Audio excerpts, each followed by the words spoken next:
This is Capital City with Capital J. All right. Today's topic, we're talking about female MCs, and we just started off with Trina and Mia X because it's a controversial place to go. I know a lot of people cannot understand that either one of these people have impact. Now, Trina, there are a lot of Trina's kids out here today, but I think that that's a bad thing because Trina wasn't polished when she came out. And I never felt like she got to the point where she was fully polished on the microphone. And like, you know, I grew up, I heard Roxanne Shante, Salt Pepper, Queen Latifah, MC Light, people who are extremely polished and they had to be to even be in the game. And Trina, when I listened, you know, it just did not feel polished. You know what I mean? You bougie.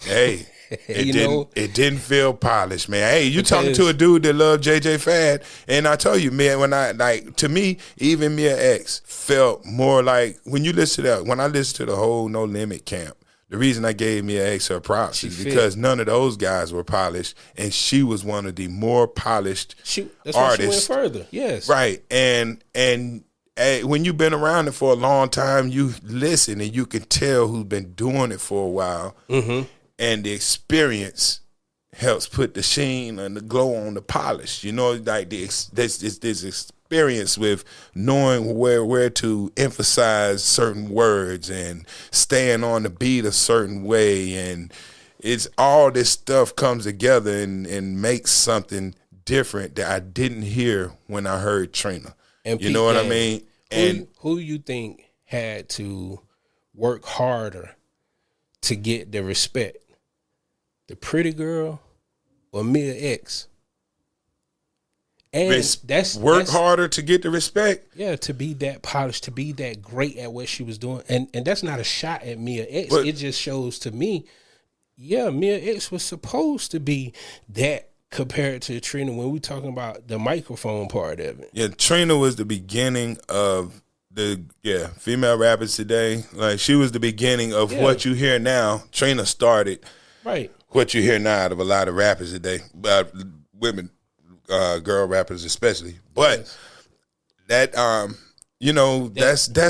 but for so many people that's part of the problem is that subject matter you used to have to be polished to participate in the craft. Like suppose basketball allowed basketball players to be as horrible at playing basketball and still go to the NBA as we let rappers be at their craft.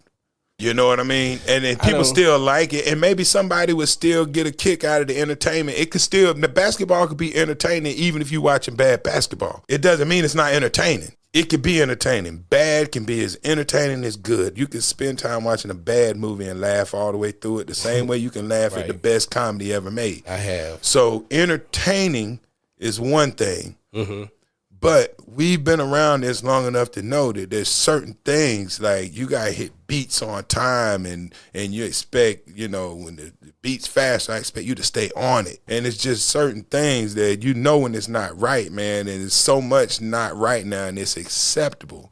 Right, like rapping off beat. Rapping off beat is acceptable. That wasn't acceptable, and nobody but that's because the gatekeepers are not there anymore. Back when you know the gatekeepers would not have allowed.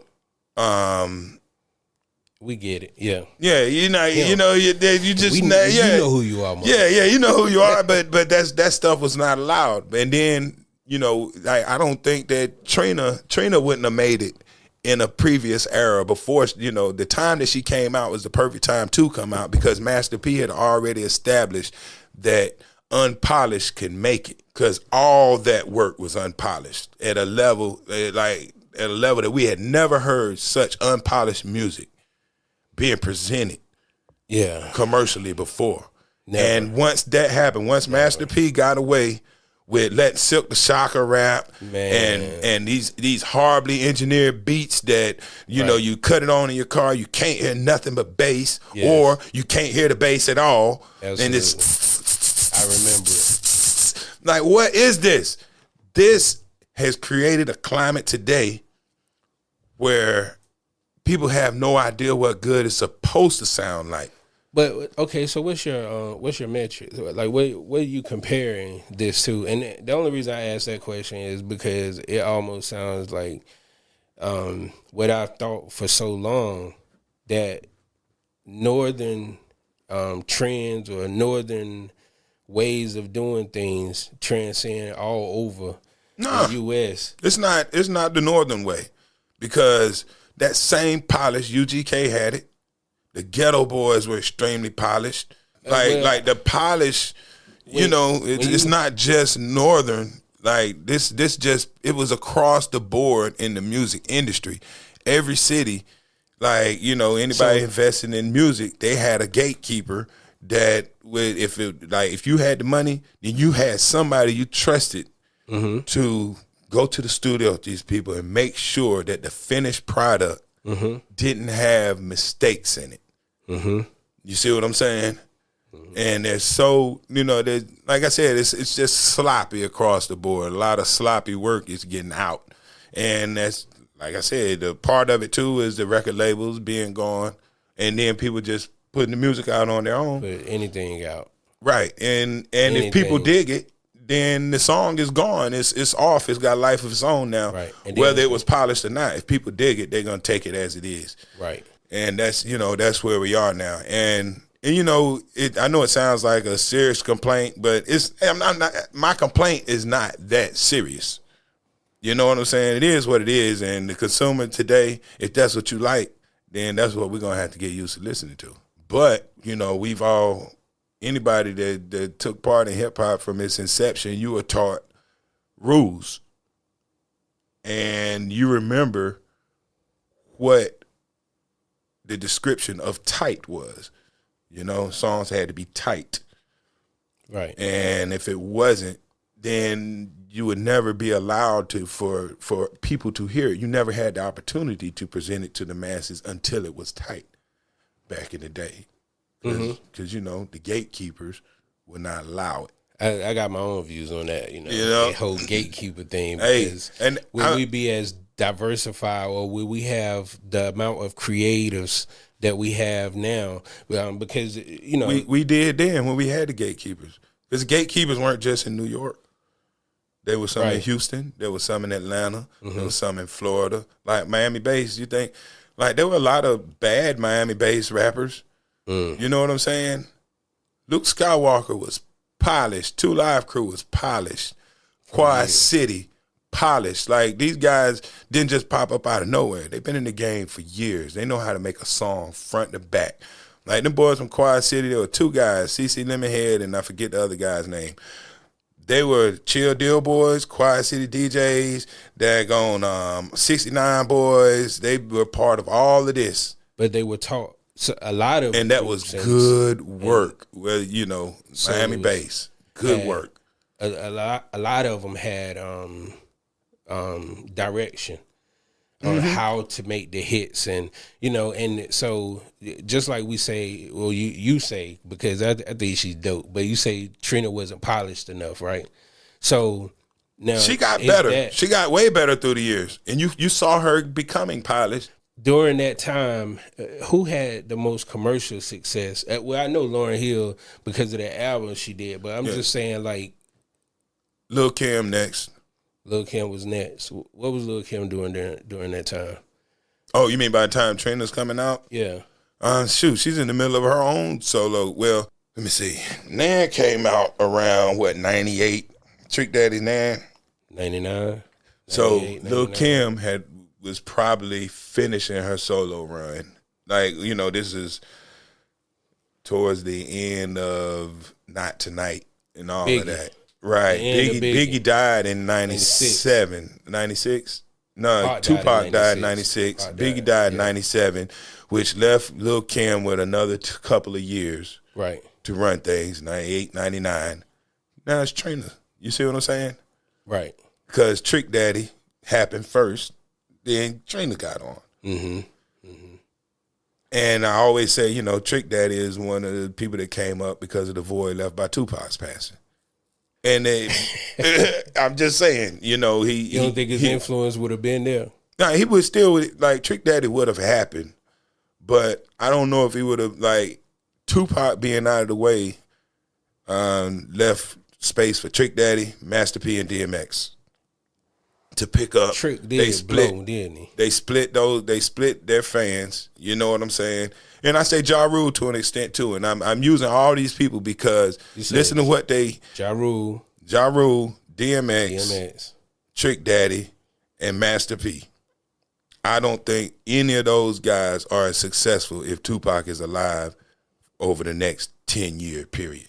I don't think any of those guys reached the level of success that they have. I'm not saying they wouldn't have gotten anywhere, but I want you to think about what DMX and Ja Rule had in the void. I know. Shirtless thugs with bandanas on that the chicks are digging, you know, like that visually, right, the Tupac's visual influence is gone. DMX and Ja Rule filled that role. Right. The true thug nature. Like, think about thug life. Mm-hmm. Trick Daddy picked up on the thug life thing. You know, and he's a thug. For Trina and them, it's delivery. It's the unpolished delivery. Like, a lot of people use simplicity in their raps. Like, I don't think that Jay-Z's raps are that complicated. No, they're not. You know, he's a master of simplicity. Yes, he is. You know what I'm saying? Biggie was another master of simplicity. Like, Nas is more complex. Mm-hmm. You know what I mean? But Jay-Z and Biggie did simplicity very well, and it was the delivery that helped get the simplicity over. If you don't have the proper delivery, a polished delivery cannot present simplicity and make it get over. It's just too hard on the ears. You know what I'm saying? Right. And that's probably, for me, that was thing like Trina in the beginning, she was the simplicity was there, but the delivery wasn't. And later on, she got better with the delivery. It was easier for me to accept what she was offering, you know? But I'm not trashing Trina by any means. She worked hard because you see an artist grow, then you know that people recognize deficits and they worked on it. You know what I mean? Mm-hmm. Or got around the right people. Got around the right people. That's what I was alluding to, that, you know, she might not have been taught how. Well, she was around Trick Daddy. Trick Daddy is not like you know, let's say for a mentor, Trick Daddy is a great mentor. He was smoking dirty blunts. But he also understands this, like, listen, anybody that can ride Miami bass beat, then turn around and flip it on a, you know, go 120 and then go 60 beats a minute and do it well. Like, Trick Daddy was a good rapper. Mm-hmm. Oh, you know what I'm saying? If you're around Trick Daddy long enough, you're gonna get good eventually. And she got good. But when you listen, like when I listen to the most recent song, it sounded like she had to take a time off and she regressed. And that's just me being straight up. You know? I didn't hear it. Okay. Yeah. Okay. You know, that's what I hear, but you know, this is all for the sake of argument. You know what I mean? Right. Like, my word ain't bond. Or maybe today's music has influenced her when she influenced it, and it's all influenced. Mm-hmm. but man, like when I hear that New City Girls, I hear Trina in the early days. Sound like Young Miami is struggling over that beat. You know what I'm saying? That's just not her type of record. She's not good at it. Which, hey, since we still talking about female MCs and what they bring to the table, how you like Omeretta the Great? I gotta listen more. This is you familiar with the song "Sorry Not Sorry," where she's going in on people who are not from Atlanta. Heard about it. Right. Heard about it. Now, let's talk about that for a second. I had a conversation with my brother, and you know, you think it's kind of corny to be telling people in the area is the greater Atlanta metro, you know, to be trying to distinguish Atlanta from the rest of it. Mm-hmm. And me, on the other hand, I'm like, well, you know, I kind of dig her spunk and her energy in defending her area. You know, my argument is leave it up to the people who are from there to determine where there is and who is from there. Her complaint is not just about people coming to the area and trying to blow up. Her complaint is, I'm from the actual city of Atlanta. And y'all talking College Park, not Atlanta. Right. Marietta, not Atlanta. Right. I get what she's saying. Right. But if you're from College Park, you're close enough to Atlanta that you're not infiltrating anything if you're doing your recording in Atlanta. and blow up Atlanta. Like, shit, her beef was with the people next door, not the people from the next state. You know? I understand territorial. You know, if you're territorial about your music and your home, you know, I get it. You know, Ludacris had a hell of a comeback.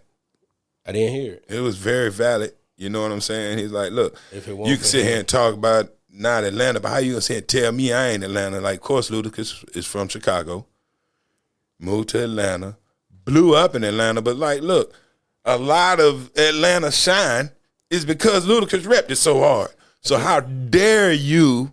You see what I'm saying? So I get both sides of that.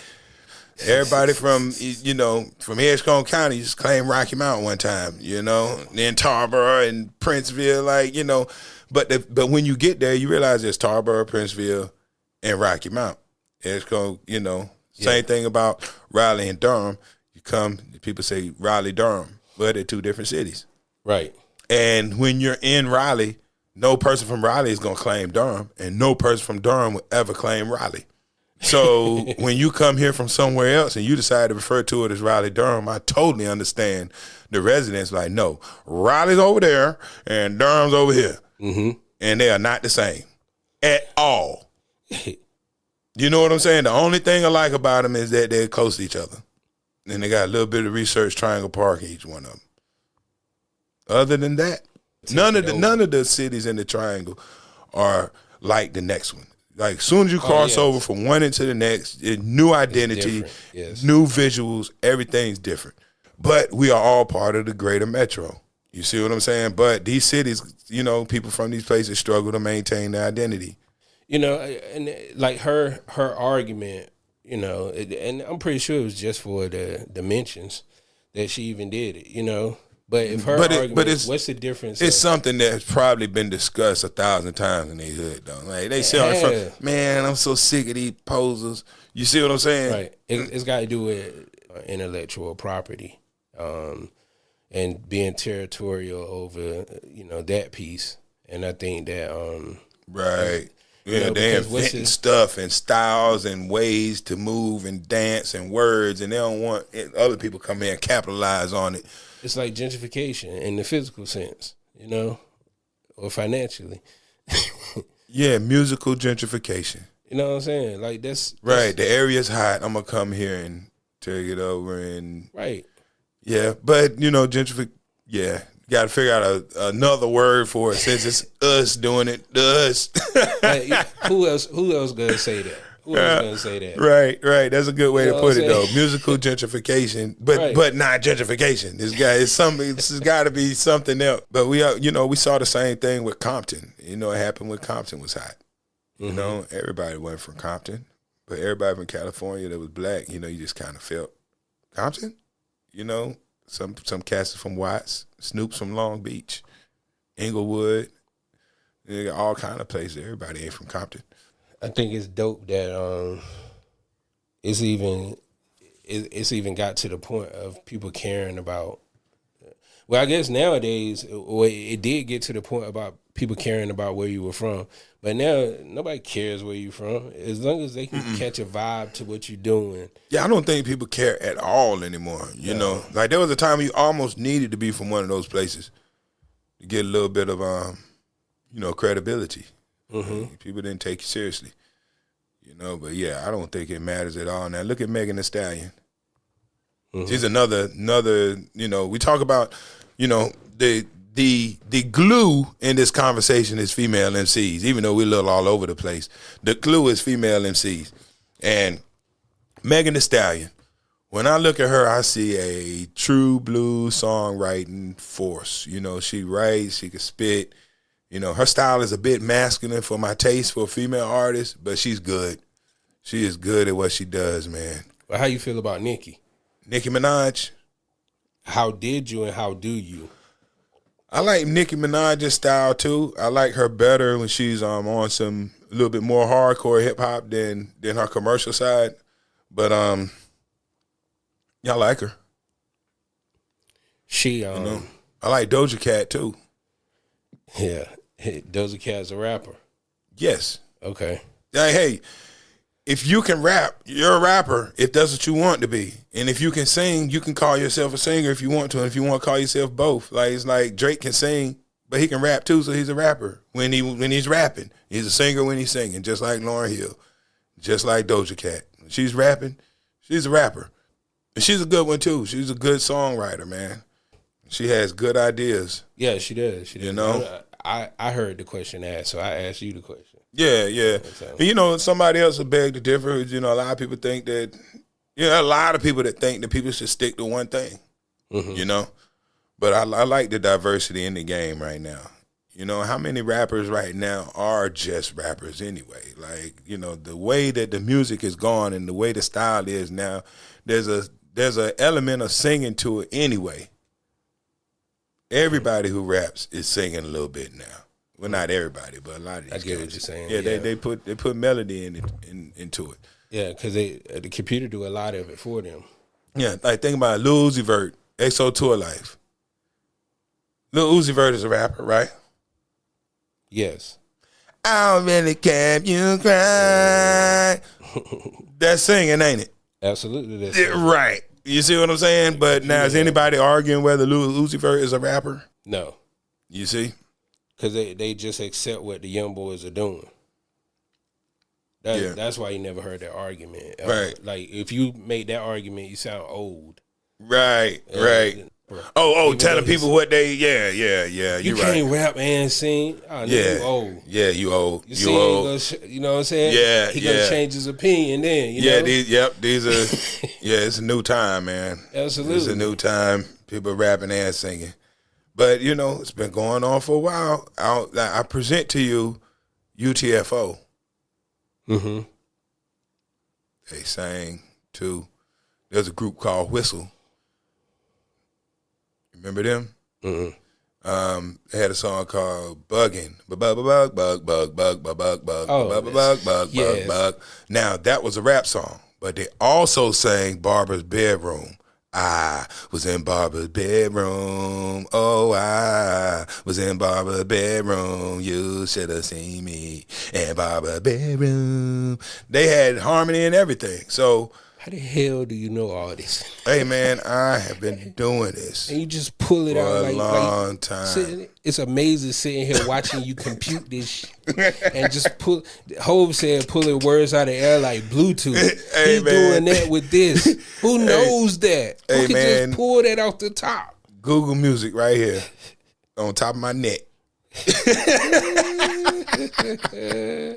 But there have always been singers in this. UTFO has sung songs before. Mm-hmm. I think the first album had a slow jam on it.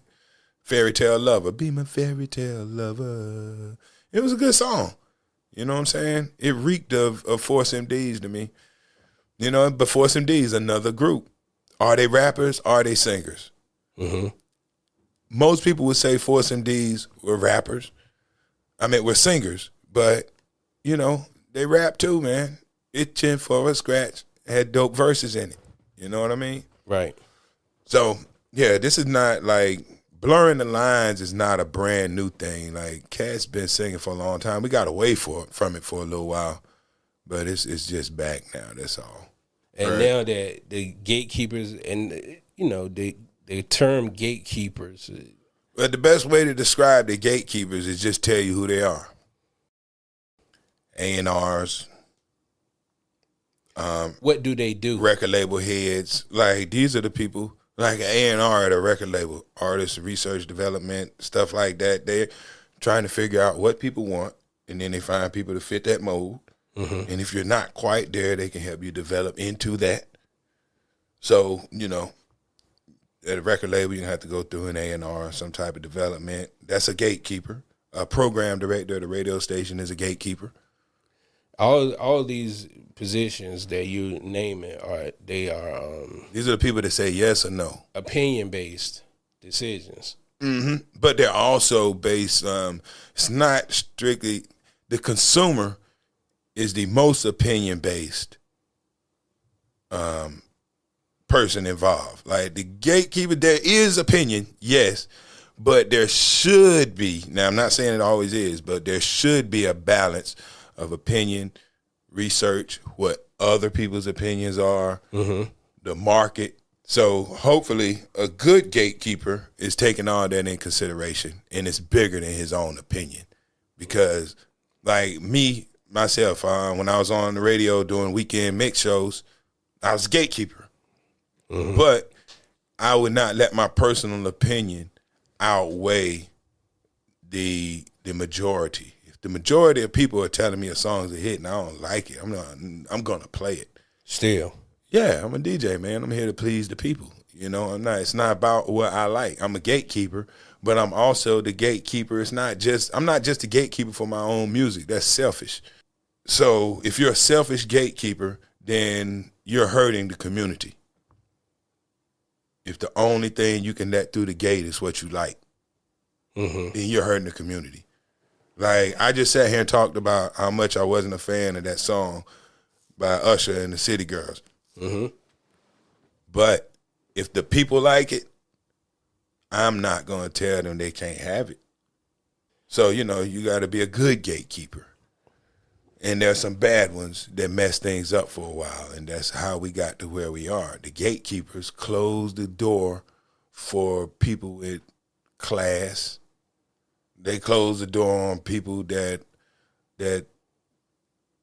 spoke life into the community. They closed the door on people that spoke intelligence. At some point, we had bad gatekeepers, and they closed the door on a lot of things. Okay, I'll give you that one. Or it could have been a difference of opinion. If your opinion's involved, then you're a bad gatekeeper.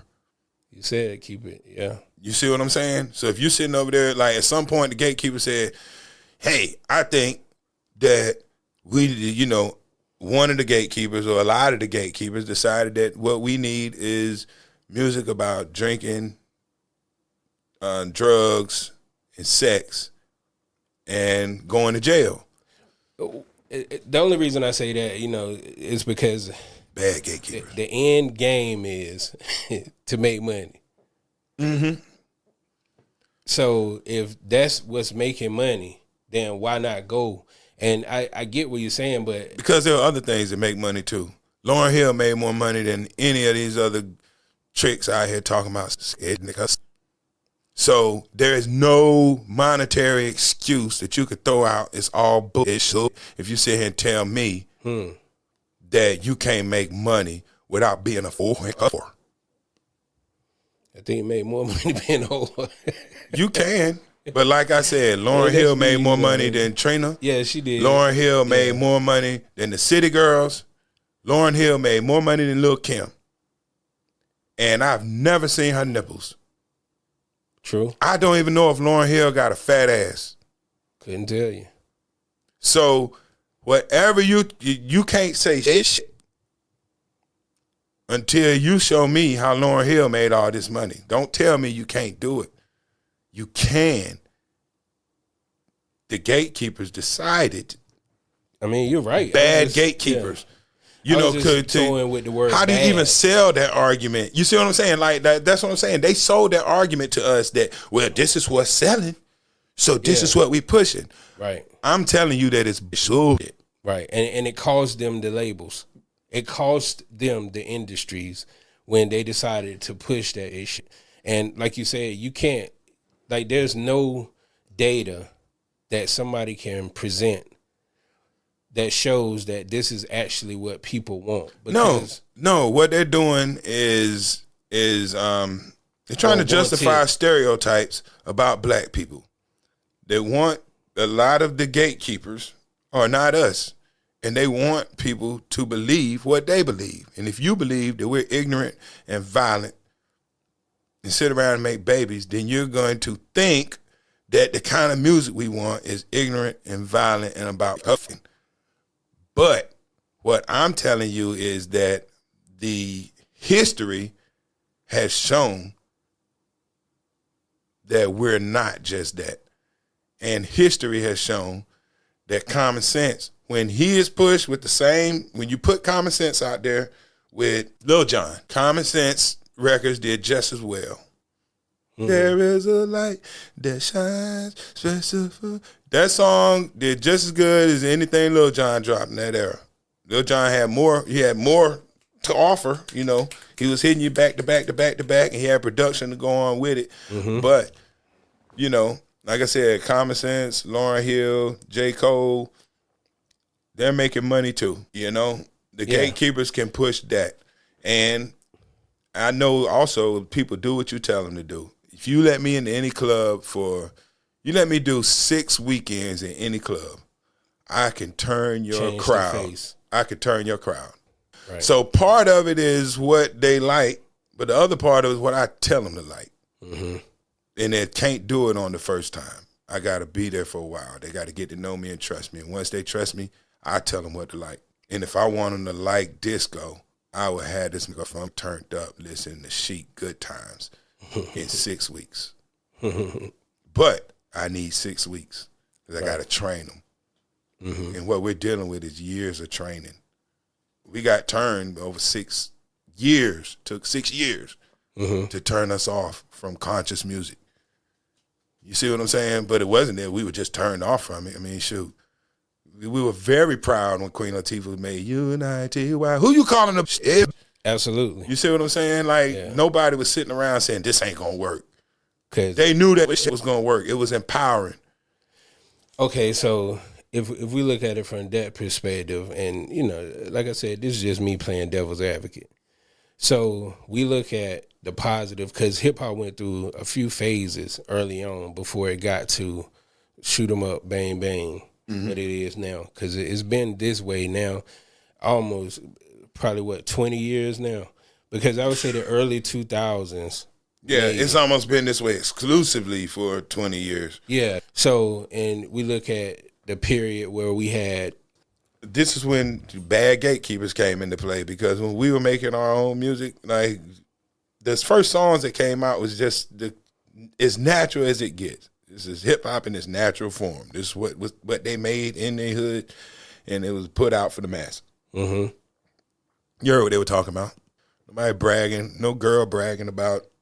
You know, they were taught at the time, the girls who were rapping were taught to be classy, not, you know, whorish. So they didn't present a whorish image, you know. The dudes didn't want to appear to be thugs. They would rap about not being thugs. I don't think I'm bad, don't box or no karate. Just an MC to put the boogie in your body. You see what I'm saying? Like, people didn't brag about doing crimes. They tried to keep you away from crime. Cop shot the kid, I still hear him scream. Right. You know, not I was shooting at the police. Right. You know, and so this is where we were naturally. Before anybody came and touched hip hop, this is not what we were about. Because of the end of the civil rights movement. Just period in general. Even all this stuff was still going on in the hood. You still had people, you know, getting mugged here and there. And every now and then you heard a song about it. But there's nothing condoning this. Only talking about how awful it was. Hip-hop was what was after the civil rights movement. And when You're right. It was 70, if you say the first, you know, hip-hop, 72, 74. Right. That's immediately following the civil rights era. It should have been used as that. It was until bad gatekeepers got a hold of it. You know what I'm saying? Like, think about this. The same when we made our music, we didn't talk about drugs and cuffing and shooting, and so who perpetuated this myth that that's what we need in our music? It's the only kind of music that you need a clean version for. Why? The same people who put it in movies, and it was just a different because the person was actually telling his own story. So, you know, in the movies they make us pimps and other the stupid shit. Right. Back then, and that's specifically the time period that we talking about. Right, and they would try to tell you. Right, the same people, when they had control of the movie industry, the only time you saw a black person, he was holding a gun, holding a knife, raping somebody, or standing in a lineup. So, of course, if they get control of the music that we play, they're gonna do the same thing to us, and they'll tell you that the Cosby Show would never work. Then somebody finally puts out the Cosby Show, and what is it? It's the biggest TV show ever. Ever. And there's no single parent. Right. No gang culture. None of it. None of that. Right. So what do we really want? How do we really want to entertain ourselves? We want to see ourselves doing well. But They keep right on trying to paint pictures of us doing our worst. Mm-hmm. So you get the bad. Right. You give other people control of what you listen to and what you see. They will only paint you in the worst light. And when we're in control of it, Bill Cosby owned that show. So he controlled what Bill Cosby looked like on that show. You see what I'm saying? Yeah. So he made sure that Bill Cosby didn't look like a thug. Bill Cosby didn't look like the rapist that he was outside of the show. Hey, watch it. But, he didn't go on show talking about, I got my drugs for the weekend. Where they stay. You know what I'm saying? Like, but today. And as a doctor, he could have. Right. He had access to all that then. But there was no pushing that. Remember, Theo found a joint on the Cosby Show. He didn't go smoke it. No. You see what I'm saying? Right. And one thing that helped the Cosby Show propel to the level it was at, because we're talking primetime TV. Mm-hmm. How did he get, or they get, the sponsorship for that? Bill Cosby, man. What leads me to, Bill, you gotta think Bill Cosby was the first black person to star in a primetime sitcom, it was I Spy in that Bill Cosby. Yeah. And Right. So he had already been the TV darling. There, you know what I'm saying? It's just Bill Cosby, Sidney Poitier, and Harry Belafonte. Yep. They was the only black men in Nat King Cole. And Bill Cosby was kind of dark skinned, right? Which was surprising, right? But the gatekeepers let him in. Why? He knew how to walk the walk and talk the talk. And then when you get in there, like, here's the deal: you know how to get, when you can walk the walk and talk the talk, you disarm white people or whoever's holding the key. Absolutely. And then once you're in, and the guard's down, they're like, oh, there was nothing to be scared of. Mm-hmm. He's a good. So they mess with you, and they think you're a good one when what all you are is just like all the rest of us. You see what I'm saying? We're all good ones. You see what I'm saying? But they don't know many. So first of all, they're not gonna feel comfortable enough to get to know you when you don't walk their walk, talk their talk. Absolutely. It's not like you can't walk your own walk and talk your own talk, but you have to be able to talk theirs too, for them to feel comfortable enough to get to know you to the point to realize that you're not going to kill them. Absolutely. And the same thing, vice versa.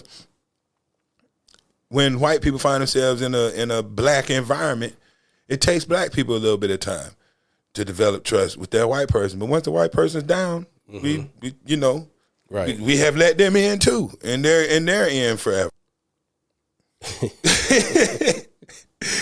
We've been all over the place, right? We all over here talking about Bill Cosby. But it's, it's real though. The gatekeepers let him in, and he came in and painted a great picture of us. Yes. You know what I mean? Even through his comedy. Yeah, and it opened the door for there to be other good pictures of us. Just think about it. The next thing they had after the Cosby Show was they brought 227. Like, you can't have black people living that good and knock these niggas down a peg. You know what I mean? That's all it was. 227 was in the early 90s. It was, yeah. And it was just the probably meter's attempt to make sure that those doctor, lawyer, yeah, right. Yeah. 227 is the answer for that. That's the answer for it. You see what I'm saying? And there was nothing wrong with 227. They were good, Dope show. The show had. But even Family Matters was good. You see what I'm saying? But it is because of the fact the Cosby Show that you're able to have a Family Matters. Well, I think that so during that time period, hip hop, it was like when you go to the mid '90s, everybody was messing with hip hop. Mm-hmm. Like 102 Jams wasn't the number one station in Greensboro because they were just such a great station. There was also a time period when hip hop was the number one music in the country. And, Right. you know, so, white people and black people were listening to hip hop. You know, that's how Nelly is so popular still, you know, because he was making hip hop during the time when it was the biggest thing in the country. So was Lil Jon. You know, Nelly made a track with Master Brooks P back again, then. back to Master P. Yeah. You know? Master P never had success like that outside of his own camp, though.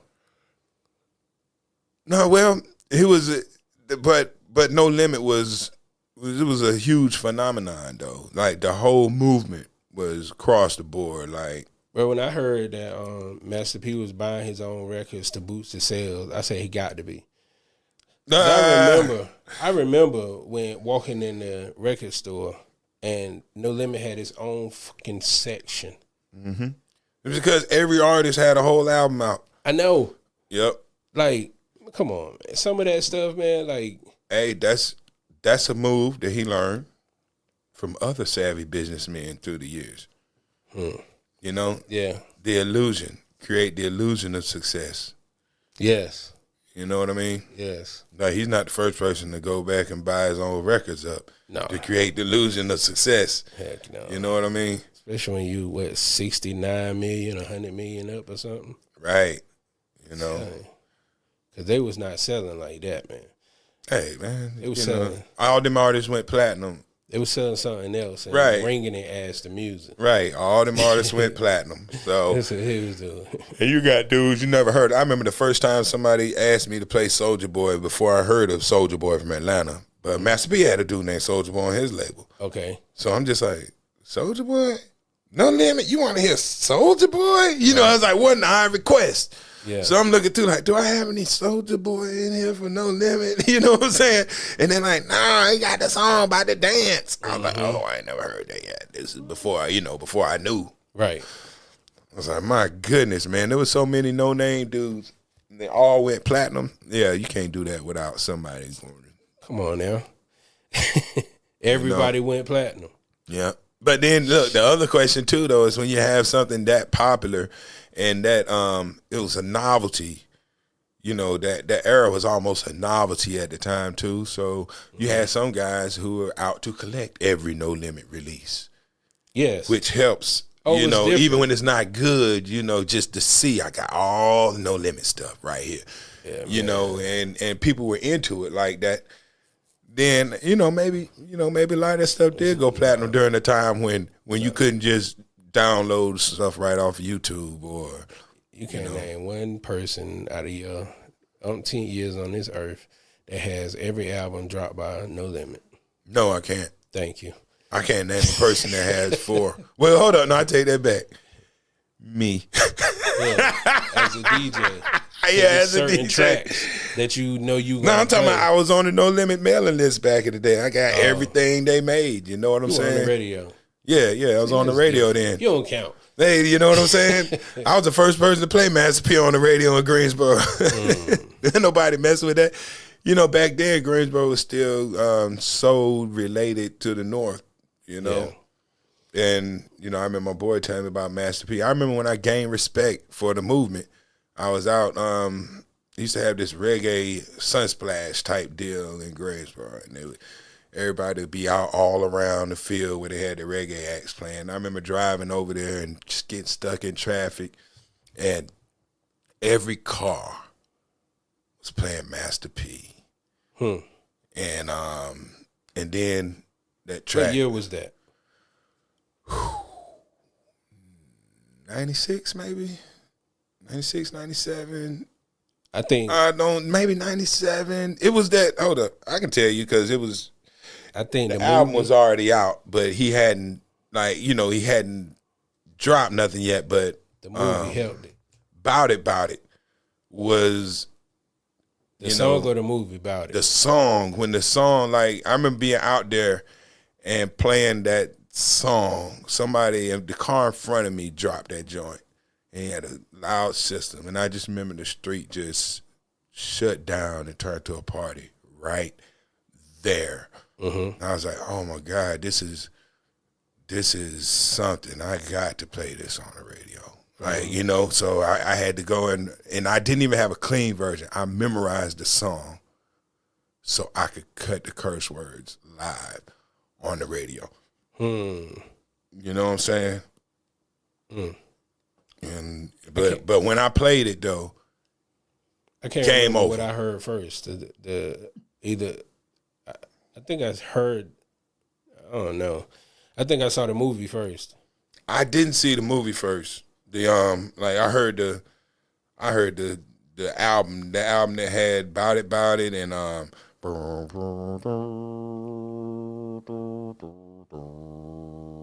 can't remember the name of it. Oh man.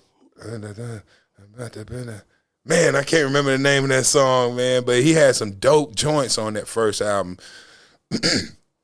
Some real good stuff on there. The first album that I heard, it was about 2 or 3 songs that I could just pull out and play at any party. You know what I'm saying? No Limit Soldiers, I thought I told you. Woo! Yeah, man, it was just hard. You know what I'm saying? Hardcore. But it wasn't polished at all. You know what I'm saying? If he dropped something right now, it's probably not polished. Yeah. Yeah, I saw the movie. I saw the movie before I heard the music. The movie didn't come out until '97. Man, let me tell you something, man. Master P made some of the most god-awfulest movies I've ever seen in my life. That movie changed my life, though. And if you can sit and watch. No, but that's the one. Friendly! Yeah. Friendly! That was the best. That was probably the best one. Yeah, but they just got worse and worse and worse and worse and worse. You bump a little. What do you mean you bump a little? It's funny. I remember lines from that movie. Why? Yeah, I ain't seen that one in a minute, but that movie changed my life. I knew the first time I saw that movie, I knew I was gonna make a movie. Yeah. You ever seen Choices 3-6? No, I didn't see the whole movie. Yeah, you gotta check that one out, man. Everybody had a movie back in the day, man. Choice 3-6 Mafia movie came out when? That came out what? Early 2000s. Yeah. Yep. Everybody had a movie. You know what I mean? Yeah. Everybody dibbled and dabbled with movies and music. Yeah. And I'm trying to remember these boys from Florida. They had that movie was pretty good, man. I can't remember the name of it. Sure, you don't remember the movie about the kids going to East Carolina called Jukes? They went to East Carolina to play on football scholarships, but they didn't have money to eat with, so they started doing jukes, robberies and stuff. ECU didn't want the movie to come out. They had a premiere, you know. That sounds dope, man. Yeah, I played in the movie. You know, of course, I played a drug dealer. I killed an informant in the movie and his mama. I didn't know prop guns were so loud. Hell yeah. I was like, thought I shot the dude for real. Now we doing the stage play and the lady supposed to kill herself, and we kept telling her, don't point the gun at yourself. Yeah. She thought it was a game and pointed that prop gun to like right here. And it took some skin off, huh? Took some hair off. Yeah, boy. For real. Them things ain't no joke, man. Yes, indeed. Hey, look, we got all the way from, we're going to have to change the name of the title of this one because, you know, we talked about good stuff. Yeah. But we didn't stay anywhere near female MCs. I think it's going to have to, you know, we're going to have to call this one the Gatekeepers. All right, we can go with that. You know what I'm saying? The Gatekeepers. Where are they? Who are they? And what are they doing? You know? It was something else that we said too. I can't remember.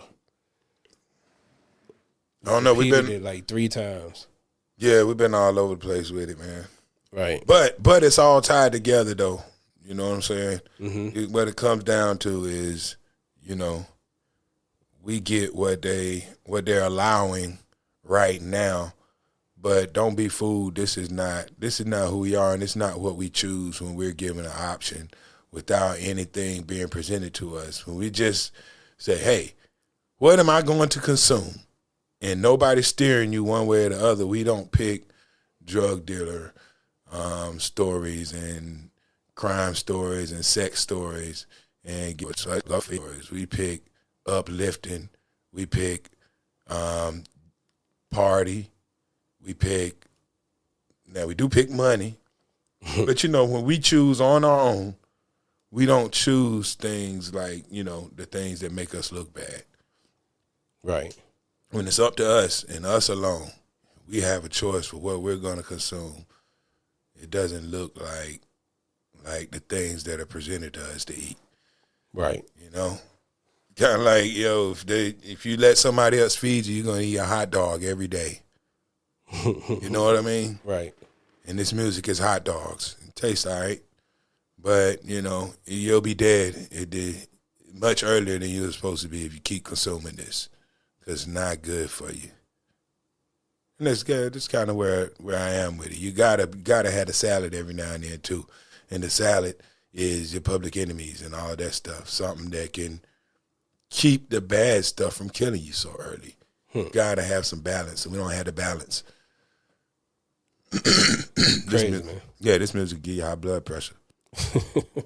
You know what I mean? It's not for the weak. Right. I think that might be it. Yeah, man. That's it, man. Hey, watch who you let control your gate. We allow gatekeepers. Right. And we don't have to have a bad gatekeeper in our presence, We don't have to allow them to choose what we consume. Message. You know what I'm saying? So, yeah, somebody got to get the key. Somebody got to get the key and do the job. Right. Like here on the Capital City Podcast. We're not going to give you a whole lot of ignorance. I think that was dope. Indeed, man. You ready to get out of here? Yeah, let's do it, sir. man. It's Capital City Podcast. I'm your main man, Capital J, alongside DL Glass. Indeed. We'll see y'all next week. You can hear this and any of our other podcasts on anywhere that you get your streaming done. And we're always streaming on overheretv.com.